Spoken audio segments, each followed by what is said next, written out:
এবার আমরা দেখব অপারেটর। জাভাস্ক্রিপ্টে কতগুলো অপারেটর আছে, যেমন আসলে সব প্রোগ্রামিং ল্যাঙ্গুয়েজে এই অপারেটরগুলো প্রায় সেম। আমরা এখানে অপারেটরগুলো একটু দেখি। প্রথম হলো mathematical operator. Mathematical operator simple, যোগ বিয়োগ গুণ ভাগ। আমরা একটু যদি দেখি, আমরা আগের এগুলো আমরা সব ডিলিট করে দিই। জাস্ট আমরা কয়েকটা ভেরিয়েবল নেই। Let a equal let a, আমি নিলাম লেট বি, আরেকটা আমি নিলাম লেট রেজাল্ট। আচ্ছা, এখন আমি নেই এ ইকুয়াল 5, বি ইকুয়াল 6। ওকে, এখন আমি যদি রেজাল্ট নেই, রেজাল্ট ইকুয়াল এ প্লাস বি, তাহলে এই রেজাল্টে আমার রেজাল্টের ভ্যালু কত হবে? এখন এ আর বি যোগ করার পরে এ আর বি এর ভ্যালু 5 আর 6, 5 + 6 যোগ করে হলো 11। তাহলে আমি এটা কনসোল ডট লগ করি, যদি রেজাল্ট, তাহলে আমার রেজাল্ট পাওয়ার কথা।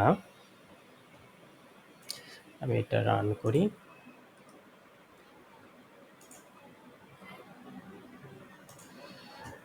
কনসোলে যদি দেখি আমি, তাহলে আমার রেজাল্ট পাওয়ার কথা 11।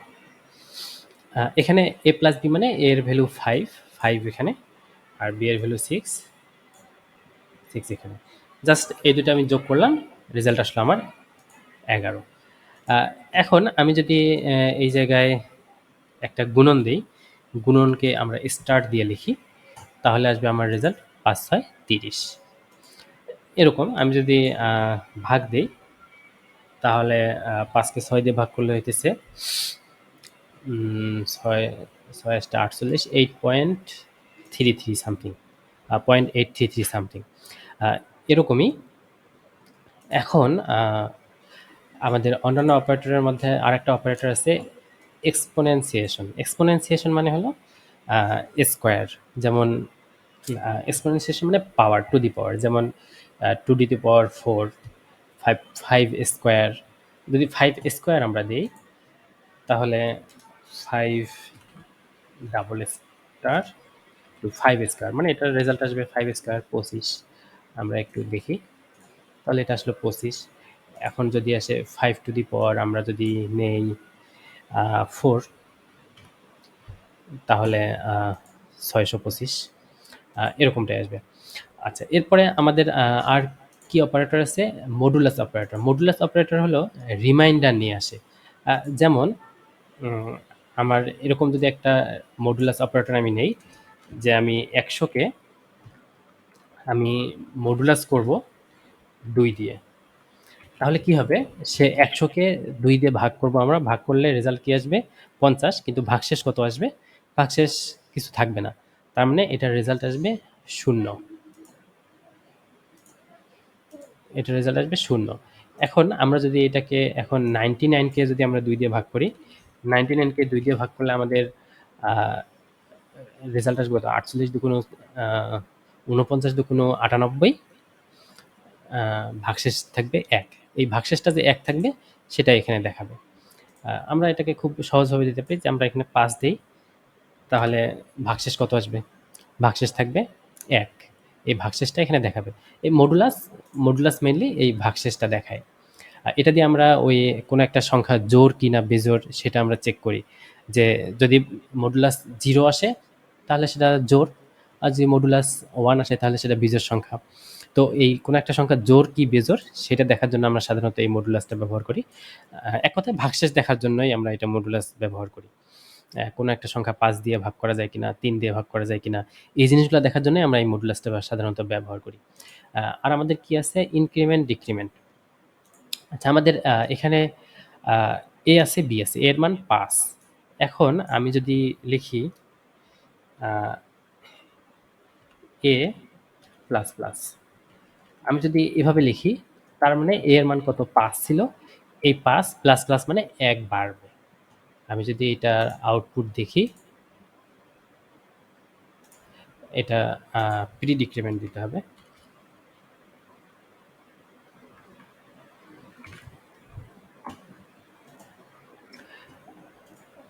সরি, এই এটাকে পোস্ট ডিক্রিমেন্ট, পোস্ট ইনক্রিমেন্ট এবং প্রি ইনক্রিমেন্ট দুইভাবেই করা যায়।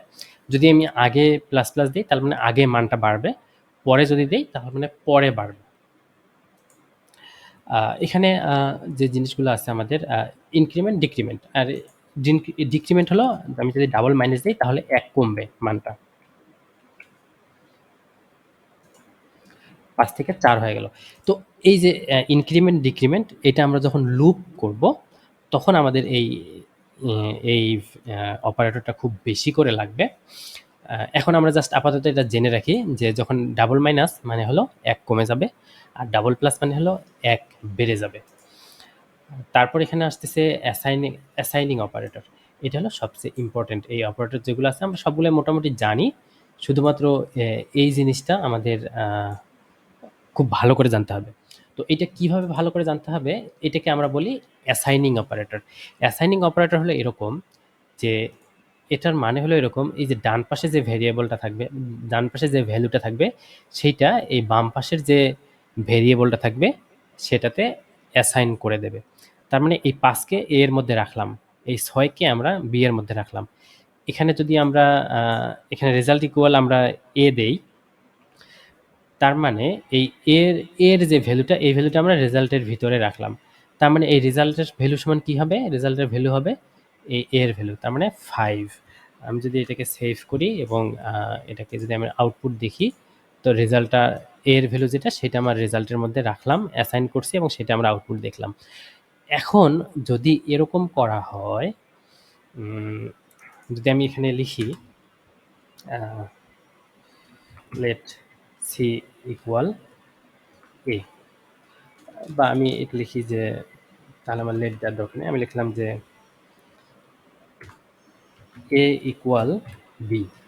তো এক্ষেত্রে আমার এই এর ভ্যালুটা কত হবে, এখানে জিনিসটা একটু প্যাচালো লাগতেছে, কিন্তু আমরা যদি না বুঝি জিনিসটা প্যাচালো লাগতে পারে, কিন্তু আমরা যদি জিনিসটা বুঝি যে শুধু ডান পাশে যে ভ্যালু সেটা বাম পাশে অ্যাসাইন হবে, এটা যদি আমরা দেখি এই 5 এতে অ্যাসাইন হলো, এর ভ্যালু 5, 6 বিতে অ্যাসাইন হলো, তাহলে বি এর ভ্যালু 6। এখন এখানে আমরা আবার এই যে ভ্যালুটা, এই ভ্যালুটা আমরা এতে অ্যাসাইন করছি, এতে অ্যাসাইন করছি মানে এই বি এর ভ্যালু কত, বি কে আমরা এতে অ্যাসাইন করি, বি এর ভ্যালু 6, তো 6কে আমরা এতে অ্যাসাইন করলাম, তাহলে এ এর ভ্যালু হয়ে গেল 6, এর ভ্যালু যেহেতু 6, আবার এই এটাকে আমরা রেজাল্টে অ্যাসাইন করলাম, তাহলে রেজাল্ট হয়ে গেল 6। তার মানে কনসোল ডট রেজাল্ট যখন আমরা করবো তখন আমরা আউটপুট পাবো 6। আমরা এটাকে সেভ করছি, না সেভ করা হয়নি, আমরা সেভ করি, সেভ না করলে কিন্তু আমাদের আউটপুট আসবে না। আচ্ছা, তো এই জিনিসটা একটু মাথায় রাখতে হবে যে অ্যাসাইনিং অপারেটর মানেই হলো ডান পাশের জিনিসটাকে বাম পাশে অ্যাসাইন করা, এই ইকুয়াল সাইনের ডান পাশের ভ্যালুটাকে বাম পাশের ভেরিয়েবলে অ্যাসাইন করা।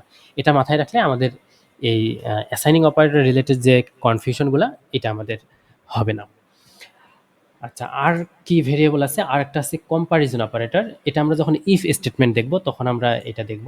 ডাবল ইকুয়াল মানে হলো বাম পাশেরটা আর ডান পাশেরটা একেবারে সমান কিনা, আর তিনটা মানে হলো আহ, তিনটা মানে হলো যে টাইপ সহ সমান কিনা, যে এটার টাইপ স্ট্রিং, এটার টাইপ হলো ইন্টিজার। এটার ক্ষেত্রে টাইপ সমান না হলেও জাস্ট ভ্যালু দুটো সমান হলে সমান হবে, কিন্তু এটার ক্ষেত্রে সে ভ্যালুর পাশাপাশি টাইপটাও চেক করবে। তো এটা আমরা যখন আমরা ইফ স্টেটমেন্ট দেখব তখন আমরা দেখব টার্নারি অপারেটর, এটা হলো ইফ স্টেটমেন্টের একটা বিকল্প, সেটাও আমরা দেখব। আরেকটা জিনিস আমরা দেখব এই কনক্যাটিনেশন অপারেটর। কনক্যাটিনেশন অপারেটরটা হলো প্লাস, প্লাস মানে কি আমরা জানি যে একটা ম্যাথমেটিক্যাল অপারেটর। আচ্ছা, যখন আমরা কোনো একটা স্ট্রিং লিখি, এটা তো আমাদের নাম্বার 5, 6, এগুলো আমাদের নাম্বার বা ইন্টেজার, ইন্টেজার মানে পূর্ণ সংখ্যা। এখন আমরা যদি এখন লিখি এ ইকুয়াল, আমরা একটা নাম লিখলাম, আমি লিখলাম যে ডাবল কোটের স্ট্রিং আমাদের ডাবল কোটের ভিতরে লিখতে হয়, আমি লিখলাম যে উইন। এখন বিতে আমি একটা লিখলাম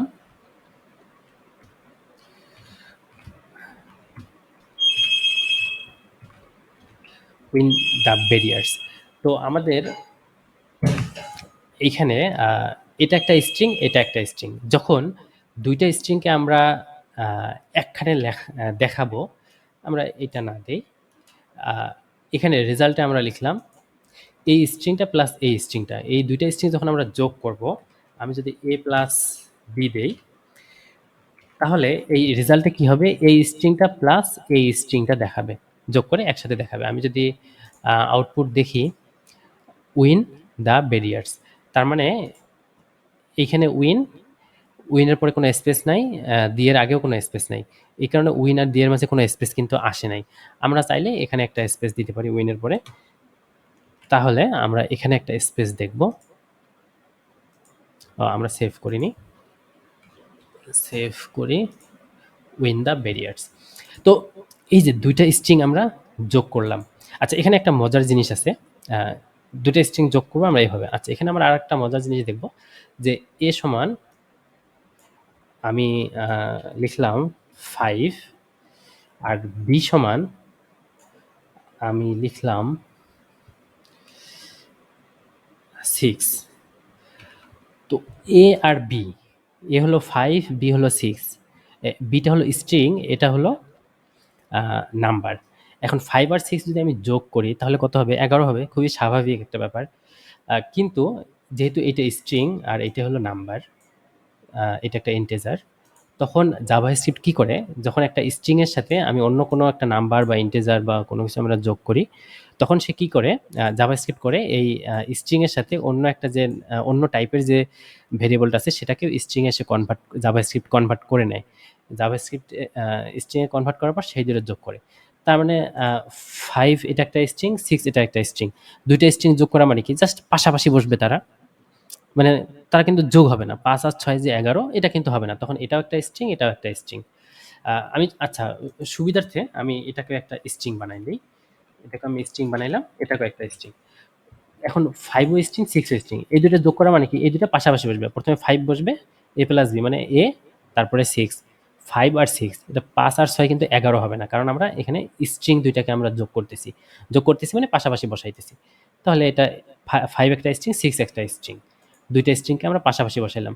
এখন এটা যদি শুধু স্ট্রিং, এটা যদি ইন্টিজার হয়, এটা ইন্টিজার, এটা স্ট্রিং, এরকম যদি হয়, তো সেক্ষেত্রে আমরা দেখব যে আমরা 56ই পাইতেছি, 56 পাইতেছি। 56 কেন পাইতেছি, যে যখন একটা স্ট্রিং এর সাথে একটা নাম্বারকে যখন যোগ করা হবে, তখন এই স্ট্রিংটাকে এটার সাথে যোগ করে নেওয়া হলো। তো আমরা এটাকে রিলোড দিই, আমরা রেজাল্ট পাচ্ছি 5, 6। তো এখন তবে এটা যদি আমরা একটা, দুইটাই যদি নাম্বার হয়, তো সেক্ষেত্রে জাভাস্ক্রিপ্ট এই দুটো যোগ করবে, 5 আর 6, 11। তো স্ট্রিং এর এই কনক্যাটেনেশনটা এটা ভালো করে বুঝতে হবে। তো আমাদের যে জিনিসগুলো বুঝতে হবে, যে এটা খুবই নর্মাল একটা জিনিস, ম্যাথমেটিক্যাল অপারেটর, এক্সপোনেনশিয়াল এটা হলো পাওয়ার ইউজ করার জন্য ব্যবহার করব, মডুলাস যেটা হলো রিমাইন্ডার বের করার জন্য আমরা ব্যবহার করব, ইনক্রিমেন্ট ডিক্রিমেন্ট এটা আমরা বিভিন্ন লুপের ক্ষেত্রে সবচেয়ে বেশি ইউজ করি, আর অ্যাসাইনিং অপারেটর এটা খুবই ইম্পর্টেন্ট একটা জিনিস, যেটা কি করে ডান পাশের ভ্যালুটাকে বাম পাশের ভেরিয়েবলের মধ্যে অ্যাসাইন করে দেয়। আর এগুলো কম্পেয়ার করা, আমরা ইফ স্টেটমেন্ট যখন আমরা ইফ স্টেটমেন্ট নিয়ে যখন কাজ করবো, তখন আমরা এই কম্পেয়ারিং এই প্যারামিটার, এই অপারেটরগুলো আমরা ইউজ করব। আর এই কনক্যাটেশনটা হলো এটা বিভিন্ন বিভিন্ন স্ট্রিংকে যোগ করে, দুটো স্ট্রিংকে যখন আমরা লিখবো তখন যোগ করার জন্য আমরা এই কনক্যাটেনেশনটা ইউজ করব। এটা হলো প্লাস। আর টার্নারি অপারেটর এটা হলো ইফ স্টেটমেন্টের বিকল্প, এটা যখন আমরা ইফ স্টেটমেন্ট করব, ইফ ইফ ইলস যখন করব তখন আমরা এটা দেখব, এই অপারেটরটা।